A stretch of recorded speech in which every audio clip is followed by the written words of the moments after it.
You're listening to the Floyd Main Street Podcast. Good afternoon, everybody. I'm your host, Lucas Graham, back for another edition of this week's Floyd Main Street Podcast. Joining us this week, Old Faithful, Mr. Eric Branscombe. Eric, how's it going? I'm here, and I blame Chad. The picture proves it. We all blame Chad. Let's be fair about that. Speaking of I Am Chad, how is I Am Chad? Taking it like a champ, brother. Eric ain't washed that shirt or taken it off since we've given it to him. How's that different from any other shirt I have? You saw the picture. It was posted on our Facebook page of everybody in our shirts that Eric bought us. So we've had some fun with that one. We got plenty to talk about today. We mentioned it last episode about not having as much in the news and the headlines, but we definitely got plenty to talk about this week. Everything from more green boxes being yanked out. A lot of people upset about that one. There was a vehicle accident, vehicle versus pedestrian, happened just out right here in town yesterday evening. And so we'll break that down. A lot of people were aware of that one. Door-to-door scammers going around in the county. That's what I hear. Then there was a conviction of a case this week. We're going to combine true crime with part of our news. 2 in 1 this week. We'll get it all started here.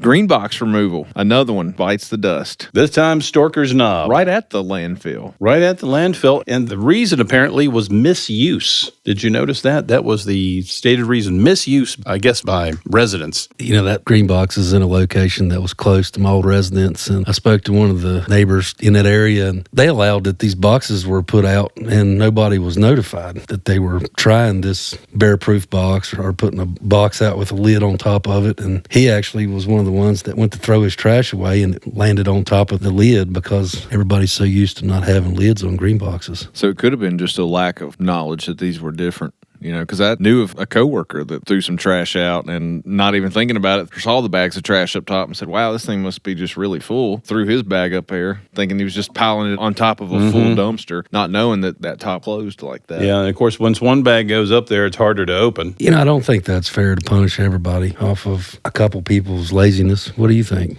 We got an ongoing issue with the trash and kind of the reaction to the bears. I mean, you're kind of weighing the harms and the benefits here because on the one hand, the bears get in and mess up things, and so you close up the green boxes and you try to limit the availability of bears getting in, but on the other side, you make it harder for people to get to it, particularly elderly or they otherwise have some sort of disability to get into them. We don't know the reason why somebody disposed of their trash that way, but then it made it difficult for everyone else, and it kind of snowballs. Then you take away the green boxes, and what's going to happen? I think you're going to see people throwing trash out just like you did on that Route 8 site. Yeah, I think you got to be very careful how you respond to this. If you're over, trash pickup, maybe you just pick it up and go on and try to put some information out there to the public that, hey, maybe you threatened that. I don't know that just jerking them out and taking them away from the citizens of the county that they're taxpayers. I don't know how I feel about that. It seems like a bit of an overreaction. We have plenty of people that come through the court system. I'm sure you're aware that we look for having some sort of community service on, and I think we definitely have people out there picking up trash.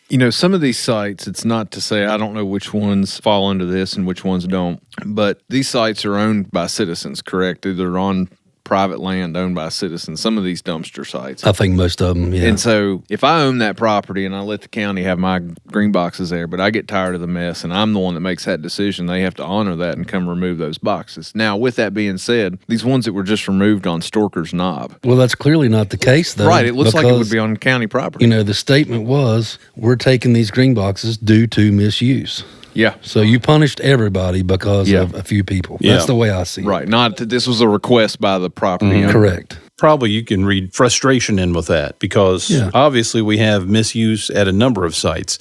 But if you were to apply that across the board, we'd just close down all of those sites, and then everybody would have to try to come to the transfer station during the hours that they're there, and they're fairly limited hours. I know that they're regular hours for the transfer station, but not everybody can get there during the working day. And don't get me wrong, I'm not saying they should have to get out and pick every bag of trash up, clean these sites up, because I know that's probably not what they want to do when they pull up to these green box sites, and I'm sure that gets old, having to clean up around them, especially for what they're getting paid. I think the last advertisement I saw was, it was $17. We reported on it. It was like $17 an hour for trash truck drivers. Something like that. Yeah. I've got a lot of respect for those guys. They're doing the best they can, yeah. You have to plan for a certain amount of that in the community. I mean, even before we had the bear issues, you still had some of that happening. It's always going to be a problem as long as you're dealing with human beings and animals. That's right. There's always going to be trash. And where there's trash, there's problems.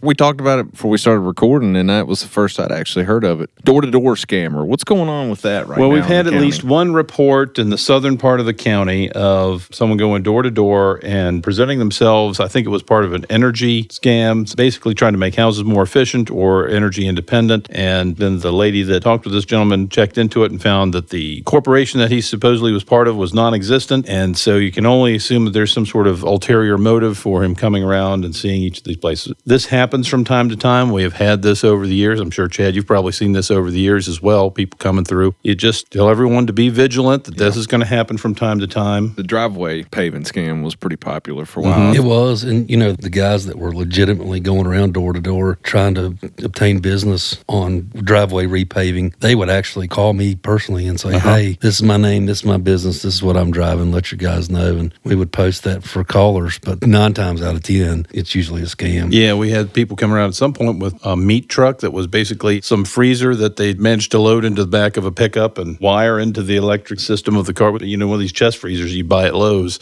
and they were selling meat door to door. This was a few years back. Now, obviously, we're talking about some shady business practices here, but from a legal standpoint, what kind of hurdles are there? I mean, are they breaking the law by going and knocking door to door and soliciting? You can go and knocking door to door. I mean, just by having a door, you're inviting people to come up to it and knock on it. See, if you have a locked gate that says no trespassing, that's a little bit different. But that in and of itself, there's nothing wrong with that. And just like you see, a lot of times we have, Jehovah's Witnesses among others, but people go door to door for other reasons, even politicians going door to door. There's nothing illegal about that. The concern is that when someone misrepresents why they're there, if they're claiming to be from a company that doesn't actually exist, you have to wonder what else are they there for and what other kind of problems can you have? Yeah. Yeah, it definitely becomes suspicious. I know we've worked cases in the past, and this one that comes to mind is this fella called one time because he had a wooden Indian stolen. And the day before, he had a yard sale and had people at his house, and come to find out these people were on the property, saw the Indian, come back at night, loaded it up, and took it. Of course, we were able to get it back, but I think that's what draws people to be suspicious. Now, there's a true crime story I'd like to hear about the hunt for the wooden Indian. Yeah. What was his name? Kalijah? What's funny about that actually is the 4 or 5 kids that stole this Indian were Ferrum students, and they brought it back a couple weeks later. And I worked the case, so I go out there and I'm like, all right, you guys are in college, so we've got 2 choices here. Either I can write you all a ticket, arrest you, whatever, or you can wash and wax this man's pickup. And they're like, absolutely, that's what we'll do. Well, has he got 2 vehicles we can wash and wax too? I think that's what's now known as restorative justice. Teach him a lesson. That's right. Sweat equity was what we used to say. Yeah.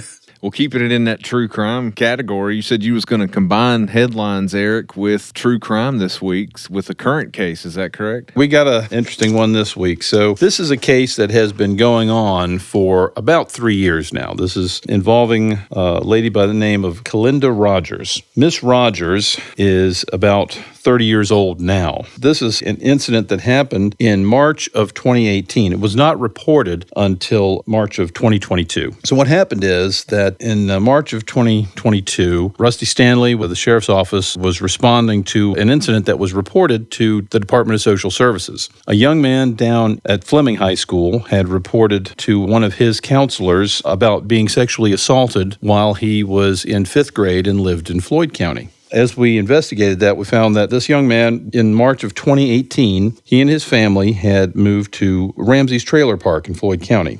And after they lived there a month or two, the mother had made friend with Miss Rogers. At the time, she was 22 years old, and she was having trouble with her parents. Her parents lived nearby.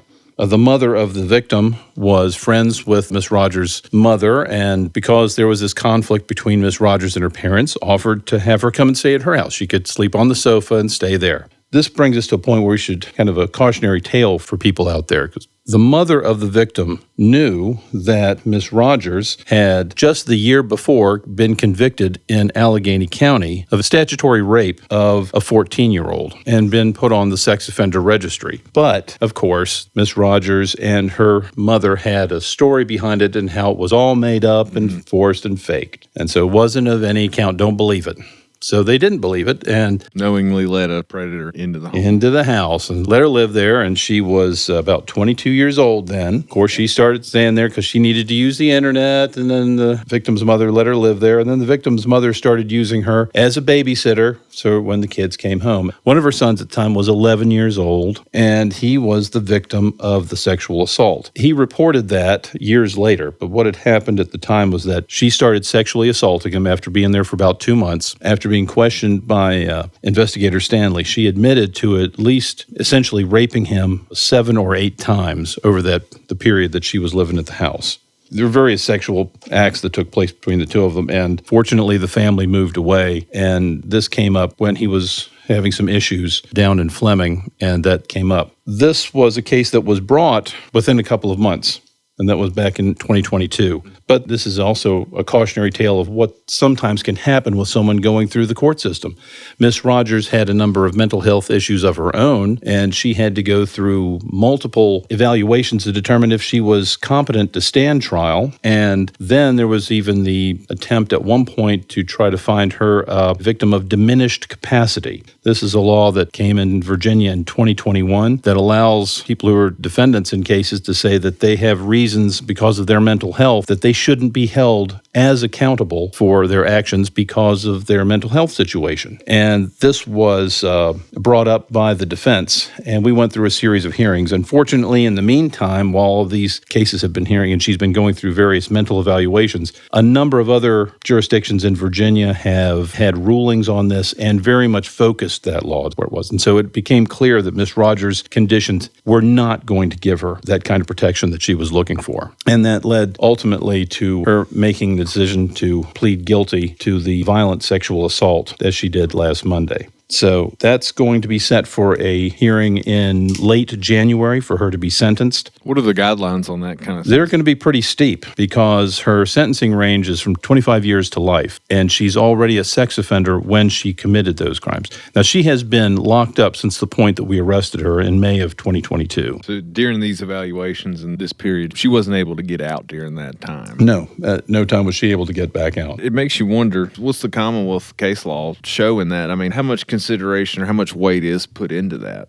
The courts take it very seriously. First of all, you have to meet a requirement to make sure you're competent to stand trial, that you understand the difference between right and wrong and you understand what's going on in the courtroom. That's pretty low standard, really. I mean, you just have to know what a judge is, what a lawyer is, and what you've been charged with. Beyond that, it's a pretty low standard. Even so, a lot of people have trouble making that standard because they have delusions or other mental conditions that they can't meet that. And what happens when someone is determined to be incompetent is they're delivered to the state hospital to go through a process to restore them to competency. It's a type of school. They go through everything until they deem that you're clear in your mind exactly where you are, what you're doing, and what's going on. The next question is whether or not you're sane and sanity at the time of the offense. In Virginia, fortunately, that is a much higher standard to have to show that you were not sane at the time you committed the acts. You don't see that happen very often. It does happen here and there, but you have to absolutely have no conception of right or wrong or have no conception of reality at the time you committed the offense. That's not the issue here. The issue here was whether or not when she was committing these acts that her ability to function was diminished. And there is a strict legal standard that's put in place on how you prove that. And as time went along, this was a 2021 law, as time has gone along since then, we've had a number of cases that we've litigated that have fine-tuned that down to make sure that what she was actually looking to do doesn't appear to be a legitimate diminished capacity defense. Seems to be the more narrow that is, the better, in that if you leave that broad and open-ended. Oh, yeah. So I'm not saying that that's even a bad thing, but my mind goes to the victims. How does that affect victims, their families, and loved ones to see? That's exactly what happens, is that you've got someone who's done something who otherwise seems to operate normally in life, and then all of a sudden they're claiming that they've got something wrong with them. And you've seen this in the news from all over the country. There are a number of other states that have particularly lax standards. You see this a lot. And to be fair to members of our production staff, California is one that's notorious for having a pretty lax standard as far as sanity and diminished capacity. But that's not the case in Virginia. We still have a pretty clear line where you need to be on sanity and or for diminished capacity. Yeah. I think he just called you insane, John. Well, he's hanging out with us, isn't he? Something we'll hit on real quick. It was an incident that happened just outside of town. I've received several messages personally asking if we knew knew anything about this or we're going to talk about it on the podcast, but there was a vehicle versus pedestrian incident that happened in town on Friday evening. It resulted in one person, I believe, being flown via lifeguard helicopter. I do not have any information. It sounds like this is a pretty fresh investigation anyway that state police would be handling, so there's probably not a lot of information to be obtained or given out anyway. Right, it would be early on in the investigation. We wouldn't have anything on that, and we probably wouldn't have a report from the state police just yet on that. And, of course, any kind of medical information is private information. But anybody that did come through town, I guess this would have been about 4:30 on Friday afternoon, you'd have been stuck in that. It seemed like it did cause a commotion. I did see people. I had to go to the pharmacy, and I saw people standing out with their phones trying to record. They saw ambulances blocking. So I think just a lot of people that time of day saw it, and our best wishes and prayers go out to the victims of that wreck, the pedestrian that was struck. Hopefully he or she's doing okay in their recovery. And just send our best wishes. But moving on, time to talk sports. This is our segment and our exponential viewer increase here. He's our X Factor. Mr. Colton Marshall's He's back with us. He's back. He took a 1 week hiatus just to see if he missed us or not. Turns out he does, apparently. Yeah. So, ladies and gentlemen, we're going to welcome Colton Marshall back on the show to talk about some Buffalo football. Thank you. Colton, man, you doing good today? I'm doing good. Thank you. Good. So, Friday night, Buffaloes traveled to Martinsville. Game 4, right, of the 4-game away stretch. The last game of the 4-game And stretch. I know the Martinsville, they're the Bulldogs. Yeah. And it was a dogfight. It was, yeah. Give us a breakdown of the game. Honestly, when you look at their record, you think this is probably just a bunch of scrubs, but Martinsville played really hard the other night, and Kramer talks about sometimes, you get in these wars with these teams you play, and really the past 2 weeks, it's been a war for us. And you think, why aren't we winning by way more than what the box score says? But it's not always going to be perfection drill. We've made it look like perfection drill the past couple of weeks, but they were a tough team. I mean, I'll give them credit. Yeah. Martinsville carried the lead.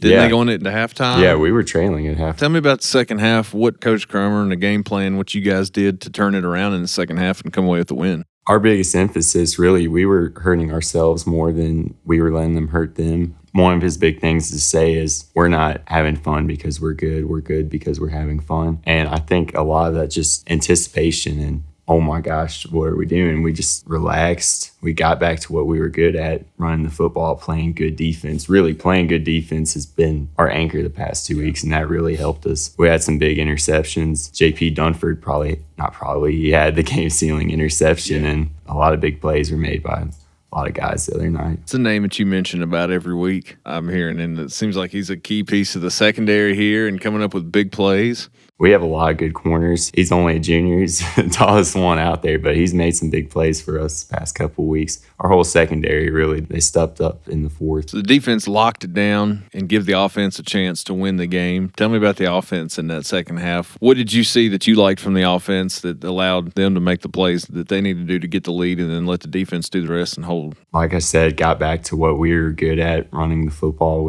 Sam made the throws when we needed them. Nico Milanes, he's someone that's had to step up the past couple weeks with Jack Leroy being hurt. He made a big catch. Gabe Holt's always due for one big catch every week. He made some plays, and there wasn't really anybody making heroic efforts. It was just a good team win. Yeah. Everybody played their role, and we took care of business. Yeah. Coming away with that stretch, going undefeated, the team still being undefeated. Yes, sir. Or how can you describe the challenges, the stress, and the pressure? Pressure is probably the better word to use, that with each passing week, right, when there's another win in the win column, that pressure grows. And so now that we're at this point in the season, what are we looking at these guys? It's okay, we're undefeated this far into the season. So what's the expectation, or does that change the expectations? Talk about pressure. The guys have done a really good job. Now, maybe the past couple of weeks with these games being closer, I could say you feel it more. Yeah. But it's almost like pressure is a privilege. This is the best season we've had since 2008 when we went undefeated and made the state championship. Yeah. Again, to be in a category with that, the guys see that as, like I said, it is a privilege. It's pretty awesome, and more like, wow, we get to be amongst those teams. I love that. Pressure is a privilege. I mean, but it's true. I stole that. I don't care. Hey, look, you can steal it, but man, that's a good line, though. It's true that it is a privilege to feel that pressure. Looking ahead, though, with the schedule, how we're going to try to continue this undefeated streak, but what's the schedule look like this week? Well, they're finally back at home Yeah. this Friday against Carroll County. And I said a couple weeks ago, that's a little bit of a grudge match. Their head coach was a coach for us a couple years ago. No hard feelings, but you know how that is. Oh, yeah, And a little pride. Floyd County's full of great people, but next home game, we want Carroll County to be a little uncomfortable when they visit us. So. We're going to pack the stands. Yeah. What are some keys to that matchup that you see, both from our side of the fence and then some Carroll County, their boys? What do you see there? Well, for them, their offense, I guess old school is the way to put it for, just as a general idea. They don't have receivers touch the field. They're a pure run the ball down your throat. That's what they want to instill on you. Wow. And some of these teams that we played previously or will play air raid, just throw it out on you. This is, one in a kind. No receivers, just. So they don't even line a receiver up. No, Is it like a 4 tight end set? It's, I guess you could compare it like wishbone, flexbone. Okay. Like it's just a bunch of running backs and crowd the box and no big play, get 2-3 yards and just. So it really comes down, they're not trying to make any deceptive plays. They're letting you know, like, we're running it. Go ahead and stack the box. Like, it's just a matter of beat us if you can. Right. They're challenging. They're trying to you execute their stop you. play, but you know exactly what's coming. Yeah. Wow. What do you expect to see from our guys on defense, and how are they going to keep that discipline to stack the box, know the run's coming, but not overcommit, and let big runs get by them? Defense for us is really disciplined, and I think there's this excitement that this rare opportunity to play a team like this, but also with that familiarity with their school and their coach, we want to prove it to them almost that yes, what you do is tough and physically imposing, but we're more physical. We believe that we can stop you, and I think that's a challenge to them that they're more than happy to take and want to prove next Friday. Well, we mentioned it the 2 times that you've been on here, and your lineman made sure to give you some heck about it. But talking about our players of the week, plays of the week for Colton's picks here. So against Martinsville, if you had to have a play of the week or a player of the week, what are you going to go with this week? I would like to give the whole defense credit, but player, like I said, the JP interception to help finish the game, that's a lot of big plays, but game-winning plays, it's hard to seal it like that. Right, yeah. All right, JP, we've heard his name every week that you've been here. Now he's got player of the week, so he should be pretty proud of that. What class is he? Is he senior this year? He's a junior this year. So he'll be back for even next year. Yes, sir, yeah. Oh, yeah, that's going to be good. Good. All right. Well, you guys make sure you come check it out Friday night. Kickoff is it 7 or 7:30? 7, At 7. All right. So against good old Carroll County, our neighbors next door, they're going to be running the ball, and we're going to see if our guys can stop them on defense. I have pretty high hopes for them so far. We're going to see if we can keep that undefeated streak going. But Colton, man, thanks for coming in and talking to us about some Buffalo football. Thank you. All right, that's Colton Marshall back with our Sports Minute talking about some Buffalo's football. Well, there are a couple other things since we're on sports. Yeah. I wasn't able to find how things went for the cross country when they went down to Greenfield Park down in Salem. Yeah. But I was able to find that the volleyball team has had some scores lately. They've been doing well. They've had October 6th, Floyd County beat Fleming 3-0 out of the 3 matches that they do per each one of these. And on October 8th, Floyd County lost to Patrick County. That was 0-3. But they managed to come back from that, and they beat Martinsville. We also got in football on October 9th, 3-0. And I think we have on Thursday the 16th, they'll be at James River playing down there. And on Tuesday the 21st, the volleyball team will be taking on Radford. Looks like it's a home game then at 7 p.m. And our golf team won regionals. They basically could have slept through it, it sounds like. They won by 22 strokes. Wow. So they're on to the state championship. What is that going to be at? Do you have I'm any not idea? sure. I'll have to find that out and report back where the state golf tournament be held. Man, that's awesome. Dirk Davis running that team. Did somebody say he's retiring? He works across the street from the courthouse. Maybe we'll go over there and see him. We'll get Chad. We'll go over there and we'll muscle him into doing the podcast one day. Well, we don't have any reason to cross on that side of the street now that Girardi's I know. down. So. There's no reason to go over there. Yeah, that'll be good. What about this Tour de Dirt? Tour de Dirt. Does anybody know about that one? Because I saw an advertisement for it, I believe, on Facebook. I like the wordplay on it. Well, it's a bicycle race with varying lengths to it, I know, that starts out on Franklin Pike. It starts out at the Floyd's newest KOA. Oh, that's right. At the Floyd Family Campground out on Franklin Pike. That's actually Plenty's biggest fundraiser that they host. And so that's October 25th, and the start and finish location is the Floyd KOA, or formerly known as Floyd Family Campground around. There will be over 275 participants this year. That's quite a lot. What day is this exactly? It's the 25th, not this Saturday, the next. The 25th. 2 Saturdays. Because that's an issue for driving around because there are a lot of bicyclists going along on the roads. Yeah, it's their 19th annual, and more than 50% of this ride is held on unpaved stages. So they're not out here on Route 8 or 221, but certainly be aware if you're out on a secondary road, you could run into their path. Chad, keeping it with you, we got a chili cook-off coming up too, don't we? Yes, you do.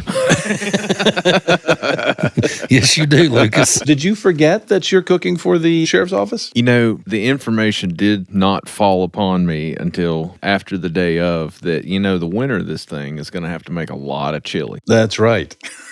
So those are huge pots. That's where I'm at with it.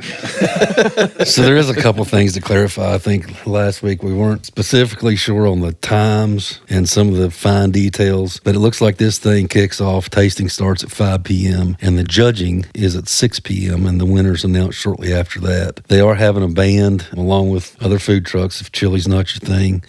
Live music is Jerry Wimmer and Bottom of the Barrel. And this year, it's important to note, it'll be at Citizens Co-op because in the past years, it's been at the Warren Library Park. Correct. And they also have axe throwing, if you're interested. Interesting. I've never done that, but it's popular. Chad's going to be the axe catcher. So if people are throwing, and then he's going to be the catcher. He'll stand at the other end. Yeah. We're going to get the axe thrower shirts, and then his says, I'm axe. Ask me a question. Keeping it on Saturday the 25th, the Humane Society is doing a rabies clinic there at Citizens, Saturday, October 25th from 11 to 1. So go check that out if you got a pooch that needs to be, I guess, or a kitty that needs some rabies shots taken care of. Either one's going to be good. Anything that goes outside, you get the raccoons out there that are going to pop up from time to time that have rabies, and they can bite any one of your critters. I do believe the FFA car show that was postponed due to weather is going to be the 18th of October. Oh, and fantastic. I think that's from 9 a.m. to 1 p.m. At the high school? At the high school. Fantastic. Yes. We had forgotten to talk about that originally, and it got postponed. We posted it to our Facebook page, the infographic on it, but that one's going to be a big turnout. And I look forward to seeing all those cars Lots there. of real classic cars. I mean, particularly some of those Model A's, Model T's. They're beautiful reconstructions of those, or repairs, I should say. They're a lot of them are the originals with just people managed to keep them running. Is that what you remember riding to school in, Eric? No. I had to walk to school. It was 10 miles. Uphill both ways. Both ways in the snow. Yeah, okay. That's where the white hair come from. I had to blend in. Also on Saturday, October 25th, Willis Full Gospel Church is doing a Hallelujah walkthrough. Oh, nice. They are located at 165 Burks Fork Road, but they're going to be having refreshments, candy. It is indoors, rain or shine, fellowship hall, decorations, and it's all biblical themed. You can reach out to Tara Hollinsworth if you got more information on that. Check out their Facebook page. But Willis Full Gospel Church always doing something for the community. Spooky Street. Spooky Street. So for all our people, trick-or-treaters, all the listeners with youngins that are going to be going out, trunk-or-treats were real popular, still are. One thing you don't find a lot anymore is just house-to-house trick-or-treat. It seems like people are condensing them into certain areas now to make it easier for families. But Floyd's Spooky Street coming up. That's right. That's on Oxford Street, right behind the courthouse, and then going down that block to Floyd Baptist Church. I know the church there is participating in it. We'll have people out on the front porch handing out candy, and of course, all through that block. So Yeah, I a think lot the of town's action. participating. I think the rec department are participating. The sheriff's office is participating. And there are So lots of people like setting up in the lots of various people, parking lots. Yeah. Yeah, it looks like it's sponsored by Finn Graphics, Gardner Funeral Home, Citizens, and Floyd Express. It's always a really popular event. I'll go ahead and tell everybody, too, that we were just talking about Floyd, but the next 2 football games are home, not only Martinsville, but the week of Halloween. It's a home football game that night. Happens to be on Friday the 31st. Ooh. So if you are going to be in town on Friday the 31st, It's going to be a mess. town is going to be busy. So just please exhibit some patience. Yeah, particularly with all the kids running around. Yeah, well, thankfully, VDOT allows us to close the road on Oxford Street, so that does make things a little safer for everybody out participating. There are a lot of kids that are going to be crossing over 221 because people getting over into Pine Street. They get to the end of Oxford and they go over to Pine Street. Just be careful. I know it's frustrating. Golly, I'm the absolute world's worst, especially when you get in the 55-mile-an-hour zone. You get behind a car that seems like about 40's, about all that car can physically do, and it makes you want to pull your hair out, especially when you're in a hurry. No, that's just Eric and his Model T heading That's home. right. That's all that is. On his way to school. On his way to school. That's going to be a busy night. It's the Spooky Street and the Artisan Market. We talk about that a bunch, but they're doing a spooky themed, they're calling it the Spooky Artisan Market on the 31st. And they said they're open through October, so that might be their grand finale. Yeah, their big finish. Live music by Dogwater. There's That's another a new one. Unique name. We talk about those. They'll be having trick-or-treats on that one, too. Jacksonville Cemetery Tour coming up 10 a.m., right, with Judge Gino Williams. That's going to be a very informative tour. Yeah, about an hour and a half. Okay. And you can allow for that to go on as people have more questions. But yeah, with Judge Gino Williams, our local historical expert, all things Floyd. Some of those grave sites at Jacksonville, are they Civil War era graves right at the front? There are a number that predate the Civil War. And now is exactly how many, because I know that there are other grave sites in the town that are Civil War and before. I knew that some of those, and then the further you go back, the newer they are. But right on that first hill, when you come into the cemetery, you can look at those headstones and tell. Because Jacksonville, of course, we know, used to be the name of the town of Floyd. Right. Named after President Andrew Jackson, as a lot of towns were at that time. Yeah. Well, we've got a question from the audience. Here, we want to ask you, because this is a question that's sparked a little bit of debate here, even internally, but this is a question for all our listeners here. What food would you say is the most, quote unquote, Virginia? When you think of Virginia, what food is that? Let us know in the comments. You're going to say Virginia or for the mountains. You know, Southwest Virginia, I'd say sausage, gravy, and biscuits. But for all of Virginia, I'd say ham. Yeah, I'm going ham. Going ham, finally. Ham and then peanuts. Yeah, they make some pretty good peanuts. Yeah, it's a very good Virginia peanut. Suffolk has a peanut festival every year. And I have actually been to that, and I've had peanut soup. You really have to love peanut to have that. Basically, it's microwave Skippy. Yeah, I can see that. Virginia is a diverse place. You have the Tidewater, Northern Virginia. Northern Virginia, also known as occupied Virginia. Culinary-wise, I'm sure you would get a different answer. But let us know in the comments. So when you think of Virginia, we'll just leave it broad, leave it open-ended question. But when you think of Virginia, what food is that? What comes to mind? I'd be curious to see what the comment section, because we asked you about which place had the best hot dogs in Floyd, and y'all responded, nowhere. I think it ended up being a tie between Wildwood and Smith's. Yeah. That was pretty much how it came down to. Yeah. One of the fellows that comes by and helps out in our office is a retired New York officer. And he doesn't believe that any hot dog that's red is any good at all. Because it's not real. It's not real, I guess. But in New York, the place where you could get a hot dog from a cart vendor. He's talking about getting a hot dog off a cart that's been sitting there for who knows how long and on the side of the road. Well, maybe if the band Dogwater don't work out, they can change their name to Hot Dog Water.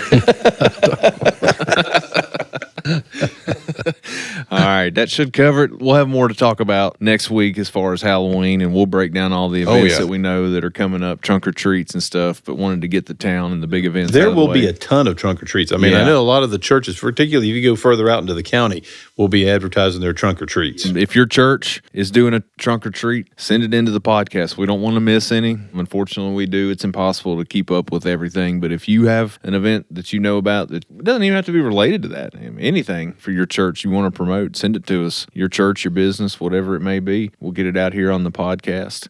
If you're interested in advertising, give us a call also. We can break numbers down. And before we get into our thanking a crew, which we have an outstanding production crew. Yes. But before we get into that, I was going to throw out a listener shout out. Linda Saunders says she doesn't miss an episode. And Linda? She said she was going to looking forward to this week's episode. So I said, well, we'll give her a shout out on here and say, hello, Linda. Thanks for listening. Hey, Linda. Thank you for listening every week, because it takes dedication and patience, I would imagine. And some questionable sanity. Yeah, that circle us back around to what we were talking about before.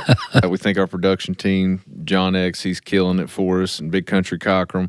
We thank Eddie Worth and Safe Surfin Foundation for hosting us here in the studios, being our sponsor. The Safe Surfin Studios here in the heart of Floyd at Safe Surfin Plaza. Yeah, and we've had Eddie on 2 different episodes to fill in for Chad. And he's the Chad replacement. He is the Chad replacement, the white-haired Chad replacement. You got to wear an I Blame Eddie shirt. That's the next round is the I Blame Eddie. He'll like that one. We thank him for allowing us the space to record here and record the podcast. But that should take care of it till next week. And I'm Lucas Graham, your host, reminding you to take care of yourself and take care of the ones you love. Till next week. Bye-bye.